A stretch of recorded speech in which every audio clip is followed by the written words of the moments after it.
అందరికీ నమస్కారం. నేను మీ Sangeetha. Welcome to mom Geetha's tips. ఈరోజు కూడా ఒక మంచి ఇంట్రెస్టింగ్ టాపిక్తో మీ ముందుకు వచ్చేసాను. ఫ్రెండ్స్, ఈరోజు మనం చూడబోతున్నాం డెలివరీకి 3 నెలల ముందు ఏమేమి చేయకూడదు, అస్సలు చేయకూడని 15 పనుల గురించి ఈరోజు మనం తెలుసుకోబోతున్నాం. అంతకంటే ముందు ఒకవేళ మీరు కనుక మన ఛానల్ మొదటిసారి చూస్తూ ఉంటే తప్పకుండా మామ్ గీతాస్ టిప్స్ని సబ్స్క్రైబ్ చేసుకోండి. సో ఇంకెందుకు ఆలస్యం, లెట్స్ స్టార్ట్ అవర్ వీడియో. గర్భధారణ యొక్క చివరి 3 నెలలు తల్లి బిడ్డకు చాలా కీలకమైన సమయమని చెప్పాలి. ఈ సమయంలో సరైన ఆహారం, మంచి జీవనశైలి పాటిస్తే తల్లి బిడ్డల ఆరోగ్యం మెరుగ్గా ఉంటుంది. సో ఈరోజు మనం డెలివరీ ముందు మీరు తప్పకుండా చేయకూడని 15 విషయాల గురించి తెలుసుకుందాం. మొదటిగా చూస్తే శారీరక శ్రమ తగ్గించుకోవాలి. ఈ సమయంలో బరువైన వస్తువులు ఎత్తడం, ఎక్కువసేపు నిల్చోవడం లేదా ఎక్కువ పని చేయడం వల్ల అధిక ఒత్తిడి అనేది పడుతుంది.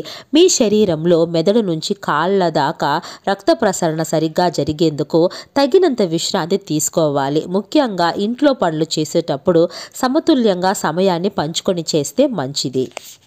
ఇక రెండవదిగా చూస్తే మానసిక ఒత్తిడి లేకుండా ఉండడం. గర్భవతులు మానసికంగా ప్రశాంతంగా ఉండడం చాలా ముఖ్యం. ఆందోళన, ఒత్తిడి వల్ల బిడ్డకు ప్రభావం పడే అవకాశం ఉంటాయి. మీరు మీకు ఇష్టమైన పుస్తకాలు చదవండి, సినిమాలు చూడండి లేదా సంగీతం వినడం ద్వారా మెదడుకు రిలాక్స్ అనేది ఇవ్వచ్చు. అవసరమైనంత వరకు కుటుంబ సభ్యులతో మీ భావాలను పంచుకుంటూ ఉండండి. మూడవదిగా చూస్తే ఆహార విషయంలో జాగ్రత్తలు. ఫస్ట్ మనం ఎలాంటివి మానుకోవాలని చూసేద్దాం. మొదటిగా చూస్తే అధిక ఉప్పు అనేది మానుకోవాలి. రక్తపోటు పెరగడానికి ఇది చాలా ముఖ్య కారణం అవుతుంది కాబట్టి ఉప్పును తగ్గించుకోండి. అధిక మసాలా ఉన్న ఆహారాలు కూడా తినకండి.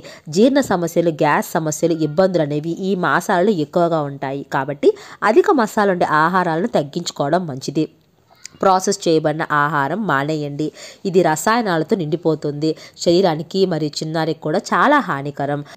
నెక్స్ట్ చూస్తే కెఫెయిన్ ఎక్కువగా ఉండే పానీయాలు తాగడం మానేయండి లేదా తగ్గించండి. ఎక్కువ కాఫీ, టీలు తీసుకోవడం వల్ల బిడ్డ యొక్క ఆరోగ్యం మీద ప్రభావం చూపిస్తుంది కాబట్టి తక్కువగా తీసుకుంటే మంచిది. నెక్స్ట్ చూస్తే అధిక చక్కెర లేదా గ్రీసీ ఫుడ్స్ అనేవి తగ్గించుకోవడం మంచిది. ఎందుకంటే గుండె సంబంధమైన సమస్యలకు ఇవి కారణం కావచ్చు.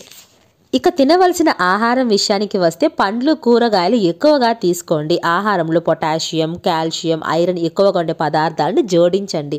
పోషకకరమైన జొన్న, రాగి వంటి మిల్లెట్స్ కూడా ప్రాధాన్యత ఇవ్వండి. ఇక నాలుగవదిగా మీరు మానేయాల్సింది ఏంటంటే మద్యపానం మరియు ధూమపానము. ఆల్కహాల్ లేదా సిగరెట్ తాగడం వల్ల బిడ్డకు శారీరకంగా, మానసికంగా లోపాలు వస్తాయి. ఆహారపు అలవాట్ల ద్వారా రక్తంలో నిక్షేపమయ్యే టాక్సిన్స్ అనేవి బిడ్డ ఆరోగ్యాన్ని నాశనం చేస్తాయి కాబట్టి వీటికి దూరంగా ఉండండి. ఇక నెక్స్ట్ చూస్తే తగినంత నిద్ర లేకపోవడం. గర్భధారణ యొక్క చివరి నెలల్లో నిద్ర లేకపోవడం పెద్ద సమస్యని చెప్పాలి. మీకు అనుకూలమైన బెడ్షీట్స్, బెడ్ పిల్లోస్ను ఉపయోగించి నిద్రకు అనువైన స్థితిని ఏర్పరచుకోండి. కుడి ప్రక్క నిద్రించడం కొంచెం తగ్గిస్తే మంచిది. మ్యాక్సిమం లెఫ్ట్ సైడ్ పడుకోవడానికి ట్రై చేయండి. ఇది రక్త ప్రసరణని మెరుగ్గా ఉంచుతుంది. ఇక ఆరవదిగా చూస్తే క్రొత్త వ్యాయామాలు ప్రారంభించకండి. ఈ సమయంలో క్రొత్త వ్యాయామాలు చేయడం మానేయండి. హెల్త్ ప్రొఫెషనల్స్తో మాట్లాడి సింపుల్గా, లైట్గా ఉండే వ్యాయామాలు మాత్రమే కొనసాగించండి. రోజుకు 20 మినిట్స్ అయినా వాకింగ్ అనేది చేయండి. ఇక ఏడవదిగా మీరు మానుకోవాల్సింది అనవసరంగా మందులు తీసుకోవడం. డాక్టర్ సలహా లేకుండా ఎలాంటి మందులు కూడా వాడకండి. చిన్న తలనొప్పులు, జ్వరం వంటి వాటికి కూడా ముందుగా వైద్యులను సంప్రదించండి. ఇక ఎనిమిదవదిగా మీరు మానుకోవాల్సింది ఏంటంటే ఎక్కువగా ప్రయాణాలు చేయడం.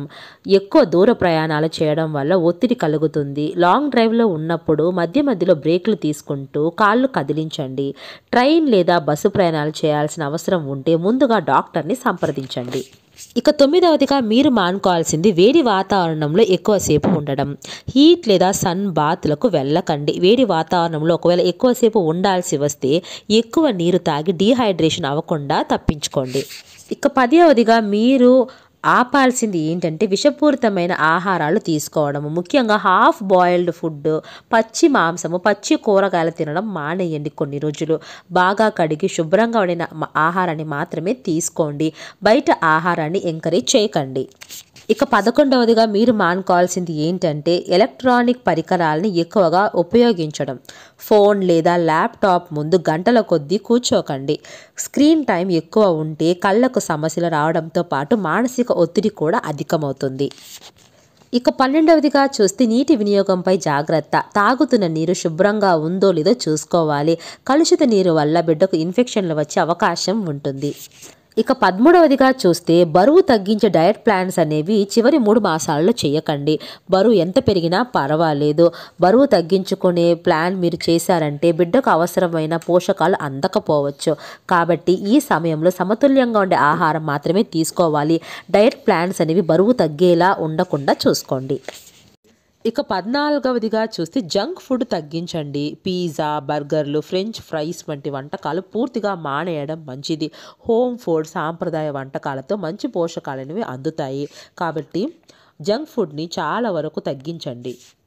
ఇక 15వదిగా చూస్తే హెల్త్ ప్రోడక్ట్స్ వినియోగం మీద జాగ్రత్త పట్టండి. ముఖ్యంగా కెమికల్స్ ఉండే సౌందర్య ఉత్పత్తులు, సబ్బులు, షాంపూలు వాడకాన్ని తగ్గించండి. న్యాచురల్ ప్రోడక్ట్స్ మాత్రమే వాడడం ఆరోగ్యానికి మంచిది. మరి ముఖ్యంగా ప్రతి వారానికి డాక్టర్ను సంప్రదించండి. మీ బిడ్డ చలనంపై అంటే ముఖ్యంగా కిక్ కౌంట్స్ మీద దృష్టి పెట్టండి. మీ బరువు, బీపీ, షుగర్ లెవెల్స్ని తగినంతగా ఉన్నాయో లేదో ట్రాక్ చేస్తూ ఉండండి. ఏదైనా అసహజ లక్షణాలు అంటే రక్తస్రావం కానీ ఎక్కువ నొప్పి కానీ ఉంటే వెంటనే డాక్టర్ని సంప్రదించండి. సో ఫ్రెండ్స్, గర్భధారణ యొక్క చివరి 3 నెలలు అనేవి శ్రద్ధగా ఆరోగ్యకరంగా ఉండడం చాలా ముఖ్యమైనదండి. సో తగినంత విశ్రాంతి తీసుకుంటూ ఆరోగ్యకరమైన జీవనశైలిని అనుసరించడం వల్ల తల్లి బిడ్డ ఇద్దరు క్షేమంగా ఆరోగ్యంగా ఉంటారు. మీకు ఏవైనా అనుమానాలు ఉంటే మాత్రం వెంటనే డాక్టర్ను సంప్రదించండి.